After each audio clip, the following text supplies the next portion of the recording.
Do you want to learn more about laminated pastry? We're going to dive into how I create a variety of different pastries with this basic technique.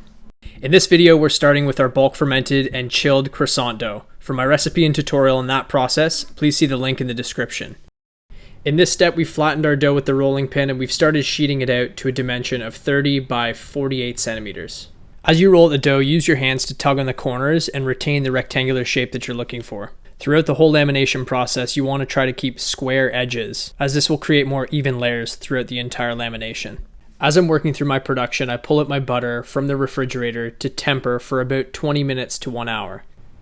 You want to use the best ingredients that you can find here. 84% butterfat butter is ideal for this process.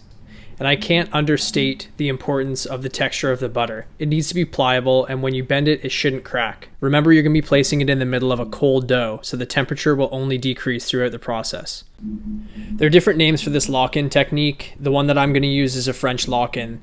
That means that we're going to cut the edges off. We're going to place the butter block in the middle of the pastry and align the seam in the middle. This is going to create open edges on either side of the pastry, which will result in even butter distribution. The goal here is edge-to-edge coverage. You want to avoid pockets of dough with no butter in between. Here we're starting to roll out our pastry, and we're rolling with the seam perpendicular to the rolling pin. If we were to roll it horizontally, the two pieces of dough wouldn't fuse together. We're rolling this out to about 8 millimeters, and then we're going to start with our first fold. Throughout this entire process, it's important to work with a sense of urgency. We have to remember that if the dough gets warm, it's going to start proofing, and that's going to affect your fermentation and layers. Visualize the layers of dough and butter, and remember that the dough is insulating the butter not only in its temperature and texture, but also with structure and support. If air pockets develop in between these layers, they won't support the butter and the butter won't roll out evenly. The first fold is a double fold where we're going to trim the edges of the pastry so the layers of butter and dough align perfectly. We'll fold the first half of the dough over 1/4 of the way, and we'll match the other half of the dough 3/4, and then marry the two like you're closing a book.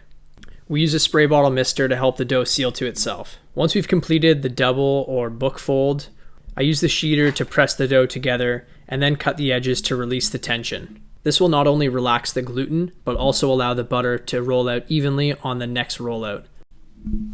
At this stage, we're going to get into our second fold. So you can see here that when I start sheeting the pastry, I'm actually just increasing the width a little bit. It's important to rotate the pastry 90 degrees in between each fold, and that's going to give you even layers, and it's also going to counteract the elasticity in the dough and make it easier to roll out.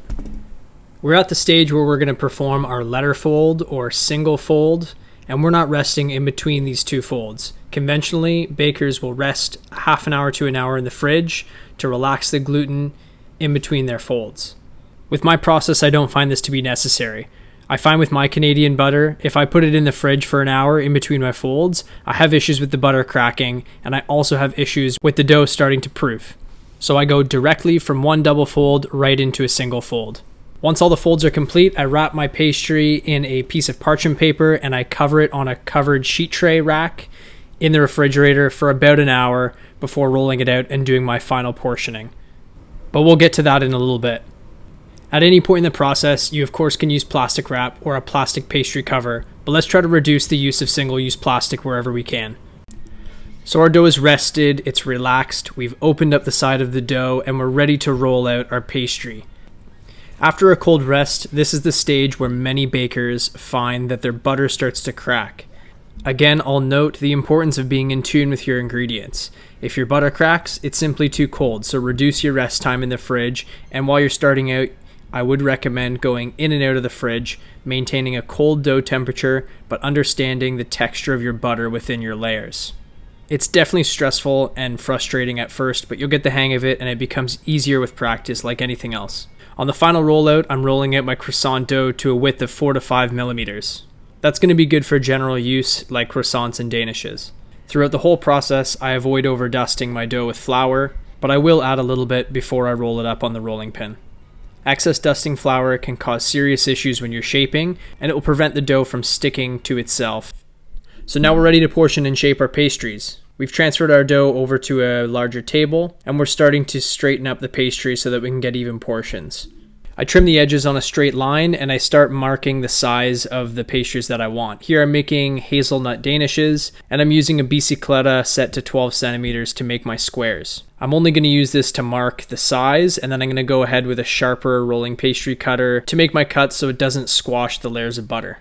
Once I've portioned out my pastries, if I'm stretching the dough for croissants, I'll give them a rest in the fridge for about 15 minutes, but it's really important to make sure that your pastry doesn't dry out. So you can give it a mist with a spray bottle, make sure you keep it covered and cold, and then you can proceed with the next step.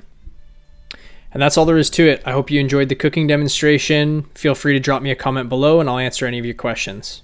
Be sure to stay tuned to Instagram and YouTube where I'm posting most of my content these days. My goal is to provide as much value as possible to the baking community and do my best to share knowledge for future generation of bakers and chefs. Thank you for watching and best of luck with the process.